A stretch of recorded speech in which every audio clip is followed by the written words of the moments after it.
Bruce Thwackwell. This man Bruce made my day. Blackwell, yeah. Where talk about selective editing, footsec Bongo. Yeah, That's Bongo. when you really know you're talking to another South African. When you... Yeah, for sure. But I appreciate it because he only wanted you to footsec. Apparently, I'm fine, so I'll stay. So, you're based. We appreciate. Yeah, I'm based. Yeah, he's. Yeah, So sorry, Bongo, but you're. I'll give that a like. Sorry, You for have my, to go, my bro. initial bias. Yeah.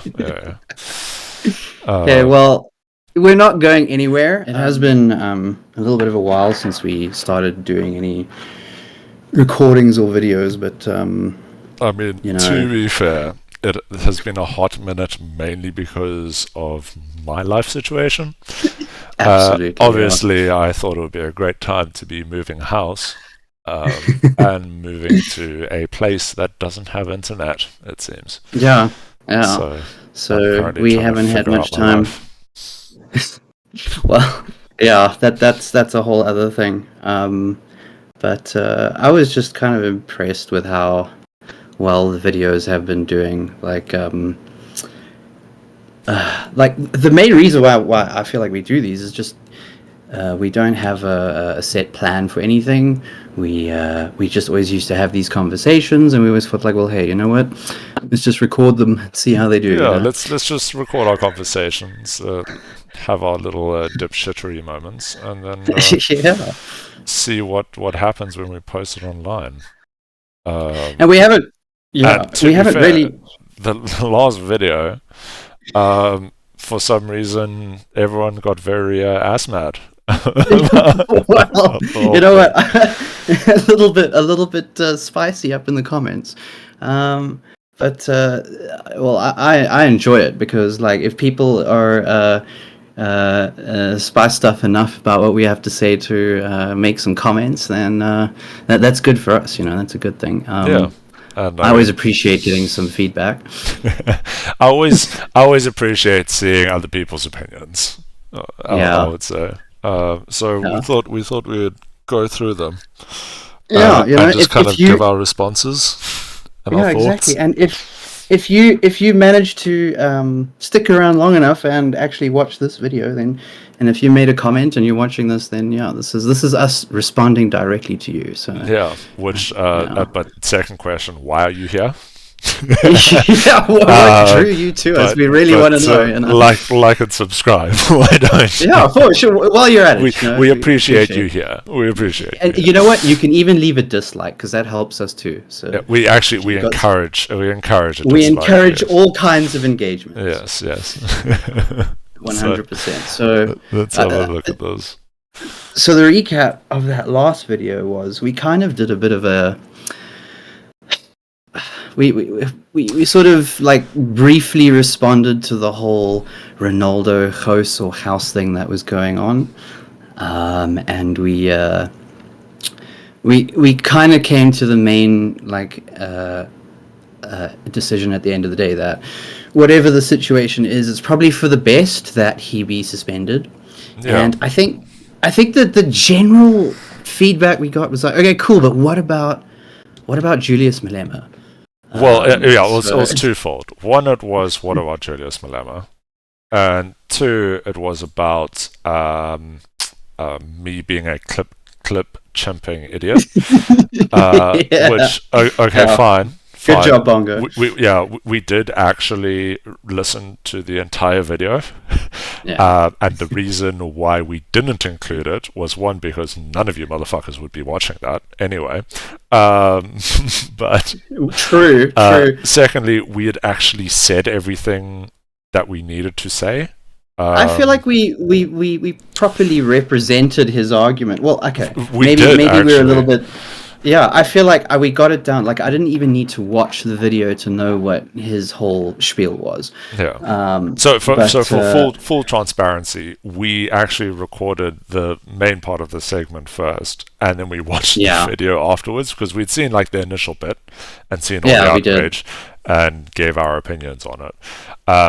We then, when we watched the entire video, we essentially said the exact same fucking thing. So we thought it'd be a waste of time.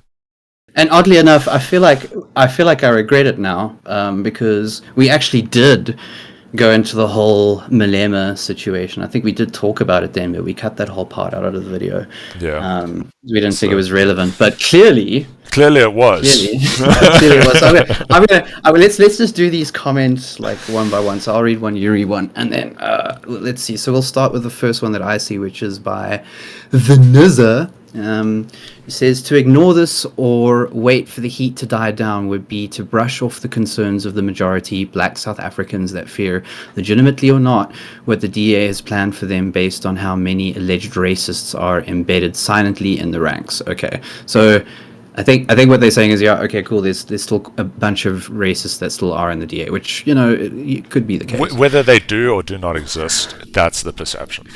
Yeah. Which is whether they're 100% they're outwardly racist or whether they keep it in and they just enact it through policies without even thinking, or whether they are doing it through thinking is another story.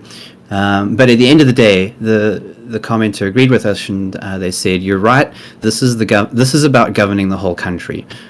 You can't ignore the fears of those that can thoroughly wreck you come the next elections," which is true. So I thought, as a result, I hearted it and liked it. Yeah, I liked it too. Man understood what we were trying to get at. Well, I appreciate it because man or woman or whichever stayed long enough to actually get to the main point of the video, which wasn't, hey, fuck this guy, we just want him out. It was at the end of the day, it's better for the country not to have these people who, whether they said things 15 years ago or 2 days ago. And to be fair, this guy has been an edgy boy since then. You can go check his Twitter. He's always doing the most recent thing he got involved with so that he could have engagement, because he's one of those guys. He's kind of like a bit of a grifter on Twitter. Like he engages a lot in inflammatory stuff for no reason. Like, I don't know if you know this, but South Africa has this group of people that they send to national or any sort of international games that South Africa participates in, and they pay for their flights, and they're sort of like the official fans of the South African team, right? Oh yeah, like that guy for the Rugby World Cup that was in almost every single South African game. The camera would go to him. Yeah, we have those, and it's cool. I don't mind that. I think that's great. If we're going to have official fans, that's cool. And we have one official fan called Mama Joy. I'll send you a Twitter. She goes to all of these things and she wears South African getup, and she's super cool. We enjoy her. And Renaldo decided that his new thing to get attention was to start going after this chick because it's a waste of taxpayer money. Yeah, it's a waste of taxpayer money and shit, bro. I could go back to the initial tweets. He is ultimately he is a contrarian. He's a contrarian, but I find him to be a bit of a grifter, and he's always been this way. So yes, okay, 15 years ago, the definition of what it meant to be edgy. Either way, it's you have to signal to majority of the people within South Africa that this stuff does not stand within this party, especially at such a pivotal point where the DA actually has power, has they're part of government now. Yeah, we've got 6 DA ministers, and we've got 6 more deputy ministers. There's a lot going on that we'll get into later, but first, we really appreciate the comment from the Nizza. From the Nizza, number 1. Maybe that, so thank you for that. Talking about Bruce Thwackwell, this man made my day. Thwackwell, Where talk about selective editing, Footsec Bongo. That's Bongo. When you really know you're talking to another South African. Yeah, for sure. But I appreciate it because he only wanted you to Footsec. Apparently, I'm fine. So you're based. We appreciate it. Yeah, I'm based. So sorry, Bongo. I'll give that a like. Sorry, you have to go, bro. Yeah. Okay, well, we're not going anywhere. So telling us to Footsec is kind of like telling us to stay because we're clearly getting under your skin. So we do appreciate that. I appreciate that. Next is Paul Foster. he needs to go to hell, bloody racist, no way. I imagine he's referring to Ronaldo. Well, I wouldn't say Ronaldo is a racist. I don't think he's a racist. I just think he's too much of an edgelord and he pushes the boundaries. So like, and that's fine in some cases, but there, you know, when you read the room, you know the concept of reading the room, right? Yeah. Like you get the general vibe, and you kind of figure out how to behave, and you can behave one way where people will generally like you, or you could behave in another way where everyone will notice you, but they're either going to think you're cool or they're going to fucking hate you, and you can live in that world, right? But most people tend not to live in that world, and I just feel like people that are like that don't belong in national politics, where things cannot be divisive like that. Yeah, well, they generally like belong in areas where you're looking for more, how you say, political movements, on more of the fringes, because you're throwing, metaphorically, you're like throwing your body up against the edge to like push it a little bit more in one direction. But once you start actually acting as a governing body, you need to be a little bit more moderate. You need to, I feel. It definitely depends on obviously where you're at, where your country's at. But I feel like South Africa we don't need to add more to the already smoking tinder fire that is like the bubbling, animosity that happens, especially online. And so, this is definitely the way they had to go. Yeah. So then we have Stephen Martin. But while this is bad, why is it there is only any soul searching or angst when a white person says something racist? Why are Malema, Ramaphosa, and other black politicians that feels the urge not taken to task when they make their sometimes disgusting comments? And this is, we were kind of jumping the gun earlier with this, but they are taken to task. That they have been. To be fair, Malema has been taken to court for hate speech. Yes. He went to the same actually on 2 occasions. The first occasion it was declared hate speech.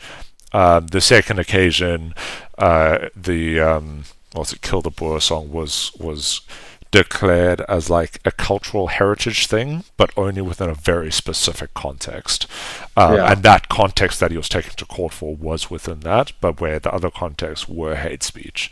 So there are laws enacted, but the thing is that also the outrage that comes from that is an outrage of a much smaller population. The outrage is coming from a smaller population within South Africa, so it doesn't seem as all-consuming as something like the Renaldo Gouws issue.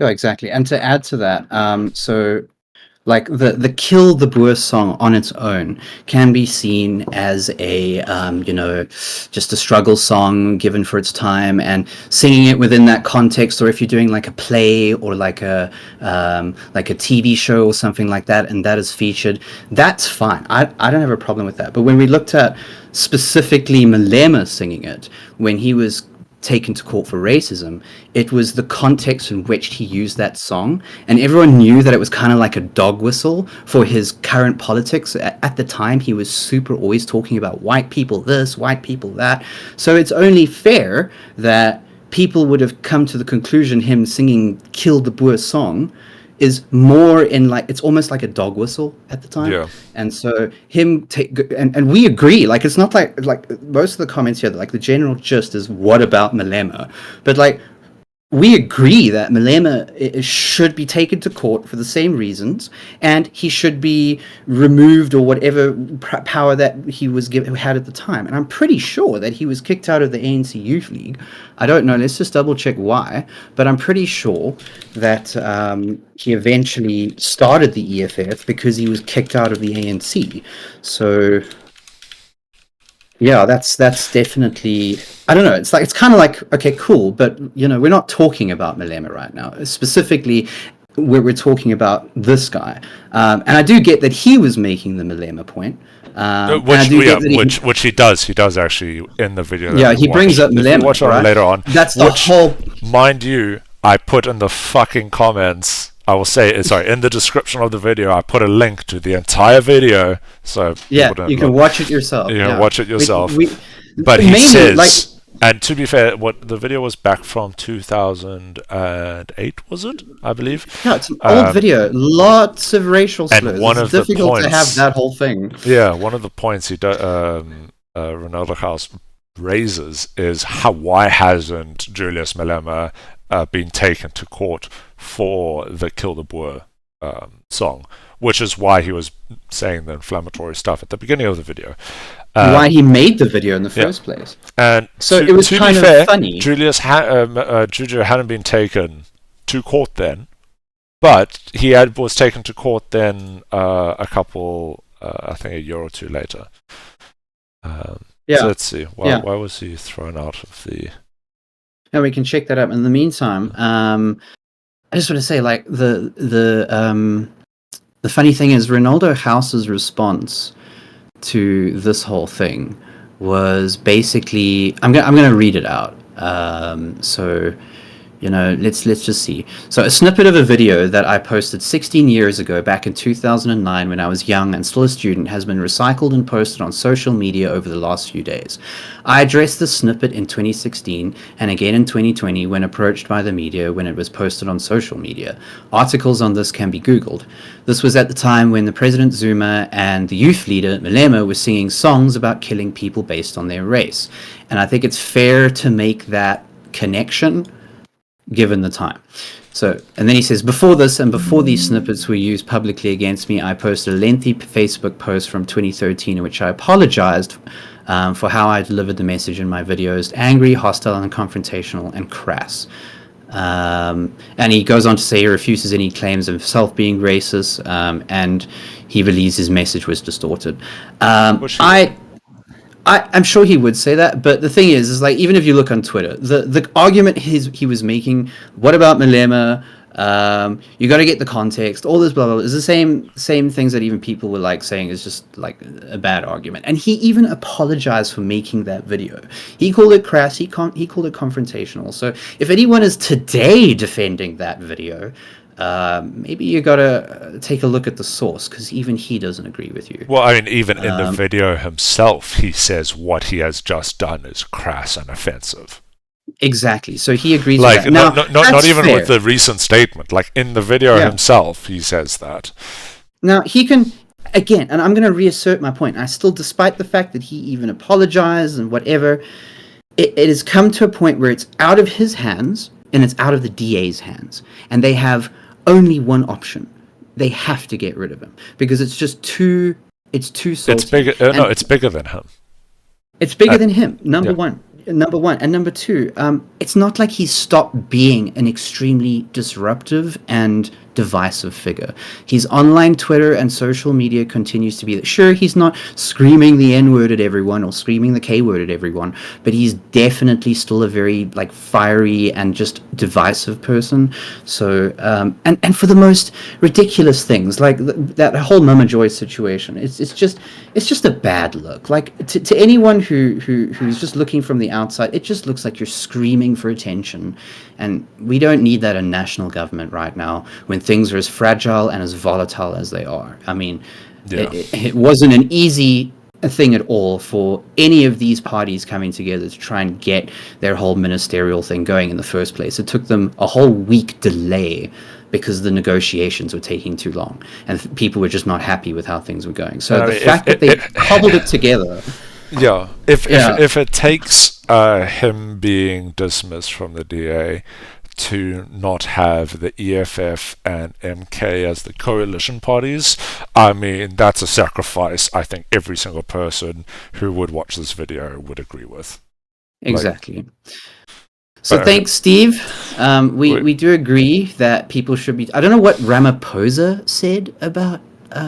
some racist things about Ramaphosa? Did Ramaphosa say? Oh, by the way, I'm pretty sure Juju was dismissed for sowing division. Okay, well, you know what? That's a vague thing. But to close it all off, he was kicked out of the ANC pretty much because of this shit. Okay, so if you want to say why wasn't he kicked out or whatever the case may be, well, he was. I mean, just check it out. Just go do some googling. Moving on. Yeah, I don't even want to try find a Ramaphosa example. Because I don't think there is. I think this guy's just listing off names. Yeah. If you want to come back and give us an example, if you're watching this, please do. If you have watched this far, first of all, we love you. Second, like and subscribe. Thirdly, please give us an example. Yeah, you know what? Give us an example, and we'll like your message. So we have Niels van der Volt. What an asshole. Based. I don't think based. We don't need to say anything there. Yeah, we don't need to say anything there. Willem VDB100. Who are these clowns? Bad presenters. Can't even put their faces on. Just cartoon emojis. Come now. Well, listen. Well, yes. And? Yes. I don't know what we created. We're not presenters. We're not like we're two guys on the internet. I'll speak for myself. I am obsessed with politics. I spend most of my free time watching all kinds of shit. I enjoy it. I'll sit up until 2:00 in the morning watching election results coming in from countries that aren't even my own. That's my hobby. So I like doing it. I like talking about it with Bongo here. So and we decided, hey, we have some fun convos. Let's post them. And I mean, the amount of, mind you, the amount of conversations we have had which haven't gone online because we've been doing it for years. We've been doing it for years. And we've been just knowing each other for so long. Let's start posting this online. I mean, I will take the point of just using cartoon emojis. I could put on a camera, not with my current fucking situation. I can. Yeah, but we might get there. Yeah, so give it some time. We might get there. This channel is our fun spot. You'll notice we post gameplay videos here too. I mean, if you want to go search around and have a look, you're welcome to. But point taken. I feel like this man deserves a reply. Will better present try. Yes.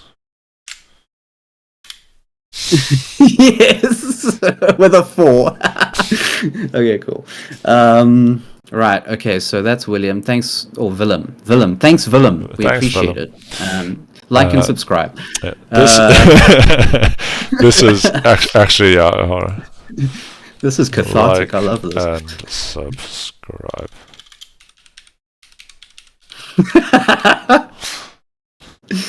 We love you, Willem. Thanks for watching. As long as you did, we're not trying to make fun of you. We're just we're just happy that we're doing. We're happy we're doing this. We're happy to talk to you guys. So we have Lewis with Lewis numbers. This is tame compared to the openly racist nonsense spouted by the EFF, supported by a good portion of South Africans. I think that's a little bit of a whataboutism. But I think we kind of addressed this, sure. Just remember, the EFF are, and this is something we got to think about, right? The DA party is a moderate, sensible, centrist party. Okay, maybe sensible is a strong word. There might be things that they're not. They're generally a normal, neoliberal, slightly conservative, economically leaning party, right? They're chill. That's their basis, right? And that's how most people are as voters. Most people aren't extremists, right?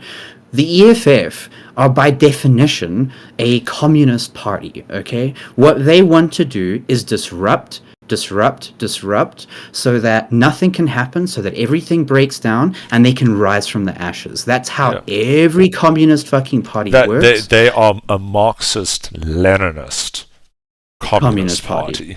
They are way back when the bourgeoisie was fighting the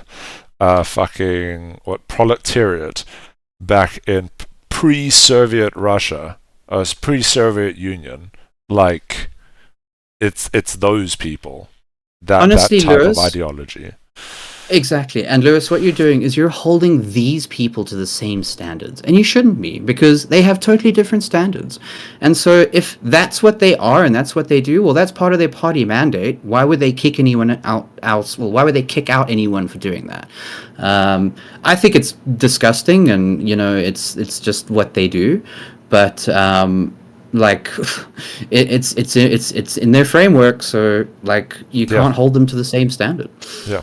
And I mean, to be fair, there is a portion of South Africa that does support the EFF. It's 10%. And that is a good portion. Yeah, it's a good chunk, but But it's the DA are bigger.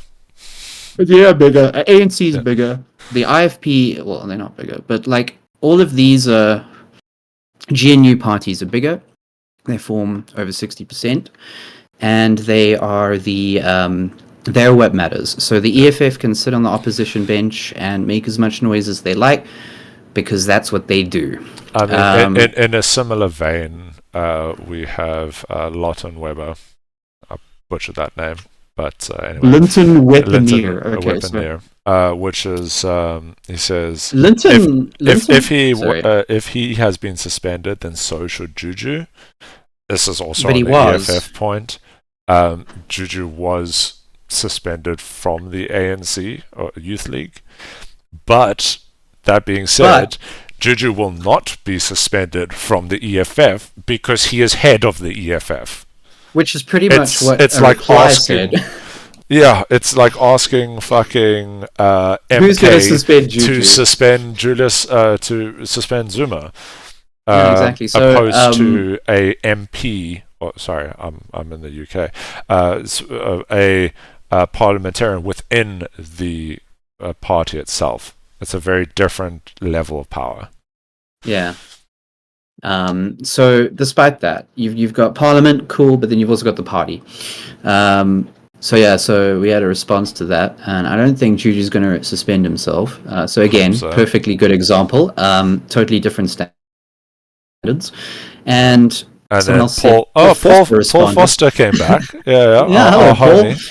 Homie himself. Badly racist. We do love. Actually, I want to.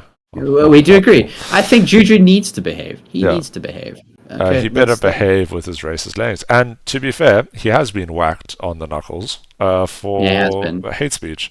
And you probably find he has, as a result, like knows better where the line is, and he walks right up to that fucking line. But yeah, I mean, it is what it is. You can't suspend him from his own party. Oh, exactly. It's a cult of personality, the EFF, and this is why it's so fragile as it is, and why I've always taken it as a nonsense joke party. It's nothing without Julius Malema. Julius Malema is the EFF. Take away Julius Malema, and what do you have left? What? Fucking Floyd Shivambu? I mean, give me a break. Honestly, Mr. Minister of Finance Floyd Shivambu, please. Well, you'll find that we can finish with a zinger at the end. Well, this was our first comment, and I appreciate this guy, Mr. Mr. Swinepool himself, with a no-vax profile picture. I might like to add. Man is a true truth seeker. We're here for you, bro.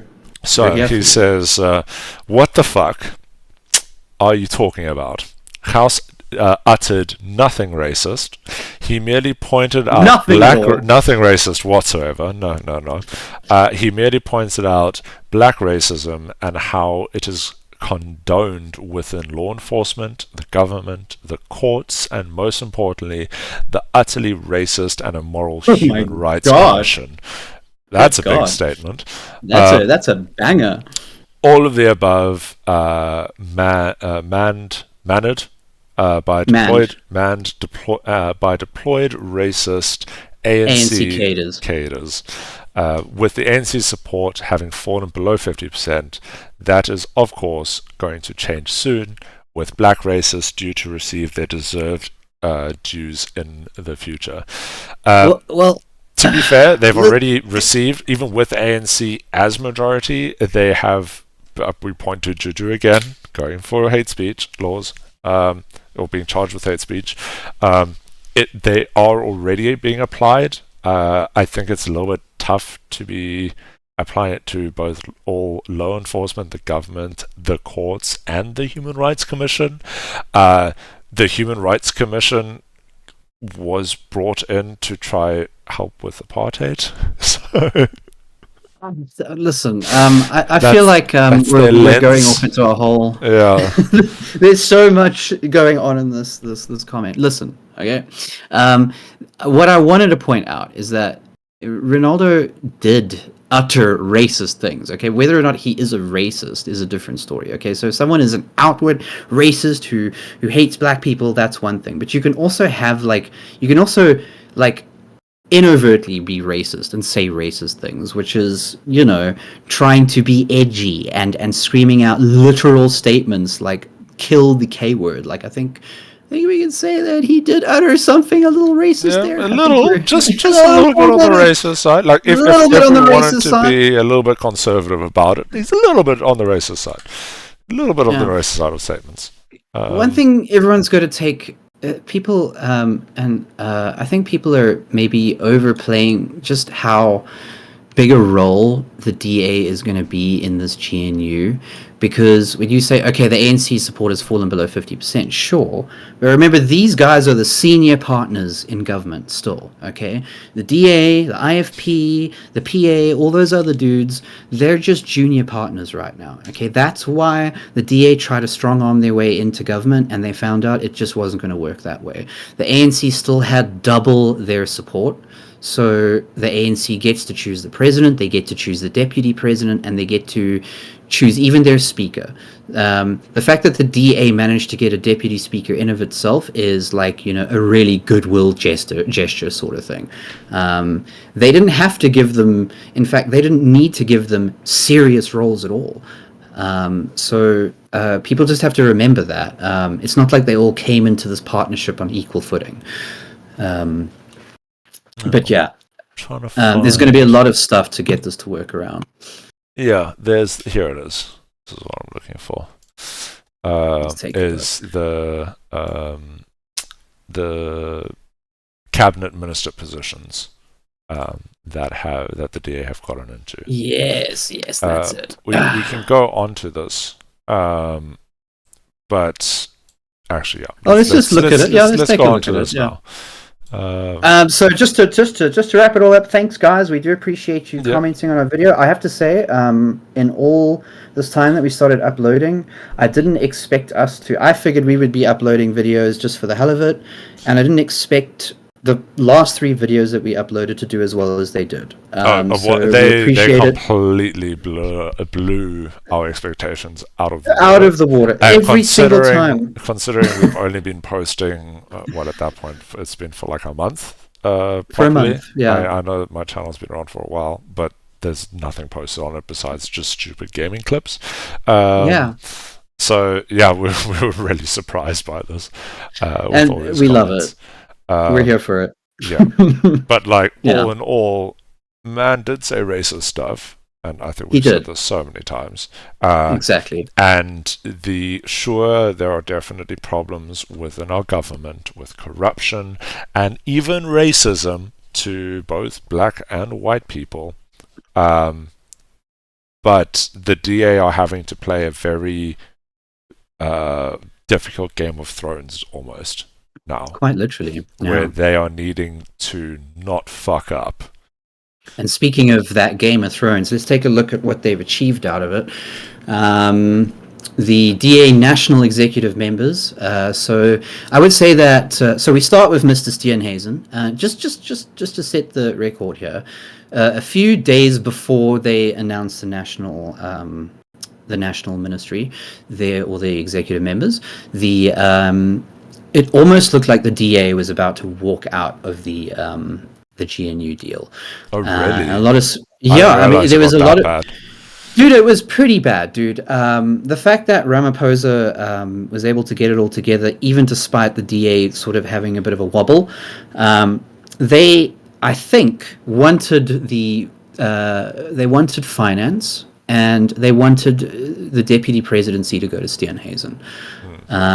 And we can double check that, but that's what I've checked on the. That's what I read from the Mail and Guardian. So we'll just have to see if that's super true or not. But I do remember seeing that. This is basically how it ended up. Basically, so finance did go to the ANC, but Steenhuisen got agriculture, which is pretty good. Basic education to Siviwe Gwarube. Dean McPherson, who's a pretty prominent DA figure, he is public works and infrastructure, and this is a pivotal. Needed. That's really needed. It's a pivotal portfolio. We need to start fixing up our shit. And if the DA and this is their opportunity to do what they did. Okay, so remember the whole meme about, hey, Western Cape, no potholes. Well, guess what, guys? Now the whole country is not going to have potholes. No more potholes. No more potholes for the whole country. This is what we're expecting, and I'm expecting no less. If I see any fucking potholes in the next year, I'm going to have a serious problem with this government. All right? But the thing is, we're saying it as a joke, but by doing that, literally every single person will see a change on every single road, type thing. And that is not all potholes are going to disappear, but it will, people will see an instant, almost feedback over that time. And I live in Johannesburg. I don't know about the rest of our South African viewers, but in Johannesburg, the state of our roads, not necessarily the potholes or whatever, but the state of our road infrastructure, such as traffic lights, is an absolute joke. Half of them aren't even operational. We've got guys on Witkoppen Road, literally just making it there's 10 dudes, just hobos, just randomly directing traffic. If you're watching from outside of South Africa, only in South Africa do we just listen to a random hobo to just direct our traffic. You'll have a homeless man. And puts on a reflector jacket, and he is the fucking authority of the road. Okay, it doesn't matter who you are. That is his intersection, and no one disobeys that man in his intersection. Yeah. Or those 10 men who sometimes run a little racket. Hey, listen, we'll let you go, but you got to give us some money. It's quite a joke. We need to see less of that. That to me is if you want to talk about a short-term improvement, those are things that we need to fix. And I do agree that a lot of the time these syndicates tend to break the robots themselves and then get involved and start begging that way. It's something that might happen and probably does happen, especially in Johannesburg. But I think it's something you can crack down on. It's a step in the right direction. So that's something I want to see change in my city. So I'm getting sick and tired of all that. Let's go next to Dr. Leon Schreiber, who is the MP of Home Affairs. Now, that is a big ministry. And just to sort of broaden it, Home Affairs basically covers... what does it cover, actually? What does? I think because you definitely get your passport from Home Affairs. So let's just quickly summarize what Home Affairs. Shall we ask ChatGPT? No, that's fine. No, don't ask ChatGPT. This is something I've learned about AI. Don't ask ChatGPT. Don't ask just ask Google. Jibbity will tell you that it is responsible for the space race and some crazy shit. I love Jibbity, but it is a language model. It is not a logic model. So true. So according to the department, the department is mandated to manage citizenship and civic status. So Home Affairs basically deals with border security. So I think that's a big portfolio for us. Well, not when I say us, I mean, I don't mean us. A big portfolio for the little bit of a Freudian slip there. The DA. I'll admit it. I voted for the DA for the national on the national general election. So there you go. So that is a big portfolio. It's border security, it's citizenship, it's deciding how we reform our immigration system, whether it needs reforms. That is a big portfolio. And in South Africa, the conversation about immigration is just as important as I would say in the United States. While I think that the reasons in the United States are a little more overblown than our reasons, I think that our national security is a very important thing. So to give context, in America, I'm pretty sure the unemployment is like 3%, something ridiculous like that. Let's see. This is double check. I'm pretty sure it's 3%. Like unemployment right now, according to it's at least 3 to 4%. I'm surprised Google doesn't just give me a thing like right up here. Just a random number, right? Like for South Africa, we get it immediately. It's like 30. It's like okay, it's gone down. I think it's like 27%. U.S. employment rate rises to 4%. Okay, so it's risen to 4%. Wow. Okay, so it's probably there's a bunch of illegal people filling all those jobs that must be only reason. But so looking at that, I'm probably gonna get this a little wrong, and maybe I'm oversimplifying it. But there's an economic theory where you kind of need to have at least a base unemployment rate so that wages aren't pushed overboard and people end up like and it basically forces inflation to go a bit rampant. You need jobs to be kind of competitive, and you need to have at least a healthy amount of unemployment to keep refreshing the coffers so that people don't. If you can't find jobs for people, then people will like offer higher salaries. Employment liquidity or something. Something like that. You need to, because if you have 0% unemployment, then no one there's no one looking for a job effectively. Which means that there's no one looking for a competitive. In order to encourage work, because now you as the employer are looking around for work and there's no one looking for work, you need to encourage people, so you have to give them a higher salary. And if everyone's doing that, then technically no one's doing that, and you're just forcing up inflation. But now we're running into the deputy minister of finance here. Let's kind of stay on track. To say why I went into that, South Africa's unemployment is on completely opposite end of the spectrum. We do not have jobs for immigrants to come in and take them. Whereas in America, you need that low workforce to be filled, and those low-paying job workforces are being filled by immigrants. And you can cry all you like about it, but Americans don't want those jobs. Whereas in South Africa, we are willing to do whatever the fuck we can to just get any job. Any job. It is insane. We don't have room for unemployment. As a result, does actually result in a level of xenophobia for immigrants coming down from Zimbabwe and the like. Because Malawi, Zambia. There aren't many jobs around. They aren't. The people who are coming in are probably going to take. Well, they're going to take the few jobs that are around. And that is the truth. If you look at all of the, informal employment sector of South Africa, so I'm talking about people who, get paid to do daily jobs or whatever. Like in South Africa, we still employ domestic workers, or maids, as they're called in Europe or in America. In fact, 60% of households has a personal, domestic worker or maid that comes over and cleans their house. That workforce is generally filled up by illegals, because number one, they don't need a work permit to do that, because people are willing to just give people 50 rand or 100 or 200 rand a day to cut their lawn or to clean their house and come back, and they pay them in cash and it's all under the counter. There's a lot of that stuff happening, and the Malawians and the Zimbabweans are willing to work so much cheaper, and so that is a problem. The informal economy is one of the biggest things driving people, at least in the lower economic sector in South Africa. We have a huge informal economy. Moving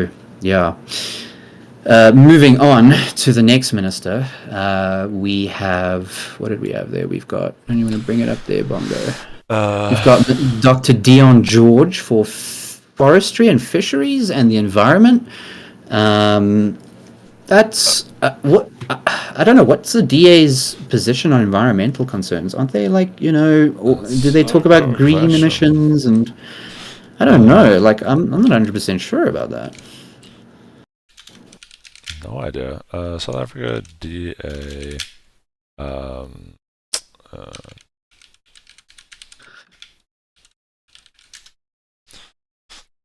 let's see, natural resources policy. I don't know if that would. Well, actually, I think they are, because in the Western Cape, Alan Wind is big on renewable resources and all that sort of stuff. Alan Winde is the premier of the Western Cape, so it's kind of like the governor, just not quite as powerful, I think, kind of more just like a party representative. But yeah, so I think there are. I'm actually not 100% sure. But whatever it is, this involves a protection of our natural environment, and our so that's resources, our wildlife, flora and fauna. Yeah. And to be fair, that is a massive asset to. So that is very unique to South Africa. Yeah, fine. Good for that. I will say that I'm not 100% sure about this, but I don't think that the ANC nor the DA are directly opposed to each other on this. So I think this might be a pretty solid ministry. If we are completely wrong, please do let us know in the comments. Please let us know in the comments. That we're here for it. Yeah. Moving on to Mr. Soli Malatsi, MP Communications and Digital Technology. So I think this is a cool portfolio to take. I think the DA are a lot more business focused and business friendly. So one of the big things that they've been focusing on, I think, is to try and build up the tech sector in Cape Town. Yeah, well, Durban has a very big tech sector too. Cape Town is you know this, as the Silicon Valley within South Africa, and larger Africa. And taking that ministerial position is definitely going to kind of drive that more. It'll be interesting to see if that. I wonder if that like expands to more like international posturing. But, encouraging more tech-related stuff here. That would be really cool. That's you have the likes of Amazon. Amazon are coming down and have recently started building their first warehouse in Cape Town. So.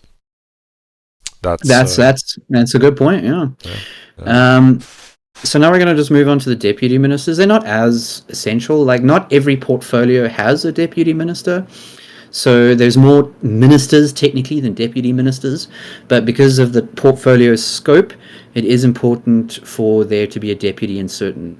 And I mean, to be fair, of all of these deputy ministerial positions, they are all good positions. So they at least have their they have like their finger in the pie. Yeah. And I think we have that for finance. We have that for higher education. We have that for energy and electricity, which is small vital. Business development, trade and industry, and competition. That also kind of plays into finance. And then water and sanitation. And all of those are important. Absolutely. There's something that is really cool that the DA or the new GNU can ride off successfully. Now, I don't think this has anything to do with the new GNU, but something that they can possibly, continue to work on and improve is our generation. And South Africa recently celebrated 100 days without load shedding. A couple of days ago. Oh, really?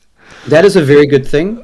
We've added a good amount of generating capacity to our fleet. Maintenance is actually done properly. There's that whole maintenance thing that they talked about last year. They had to do it. It was last minute. It was desperation. Yeah. But all of that suffering that we went through, it paid off. And hopefully, I mean, we're in the middle of winter. And City Power, for Joburg, and Eskom did predict that there would likely be stage 2 load shedding during the winter months, and we are now peak winter, and we are still happily sitting without load shedding. So holding thumbs, touch wood. That's insane, actually. That's actually insane. It's a good we thing. Went to like stage 7 and stage 9. Not stage 9, but you could argue stage 7, given that they well, we never officially went to stage 7. Highest we officially went to stage 6, but there were stages during the supposed stage 6 where they were shedding a lot more than they said they were. So it should have technically been moved to stage 7. So it never got to stage 8. All the fear mongering about stage 15s and all this crazy stuff like that never occurred. I will say that South Africans have every reason to worry about load shedding, but let's take this as a win, as a positive. Take the wins that you can get. Take the wins, that we can get. So that's a good thing. I thought I had something else I was going to say about that, but it's totally gone. It's flown right out of my head. All in all, thanks for the comments on the yes, video. But before we close off, there is one last thing that is probably important to talk about, and it is what has recently happened in Joburg. So, as you all know, the National Assembly is running things on a national scale, and then every province has its own, its own provincial assembly. So KZN, I think we discussed it recently, they absolutely outplayed the MK with their 45% vote, and all the other parties with their own share that was over 55% kind of all came together and formed a government without the MK, because the MK was just not willing to come to the party. So they were able to do something quite sneaky and cheeky there. However, the inverse happened in Gauteng.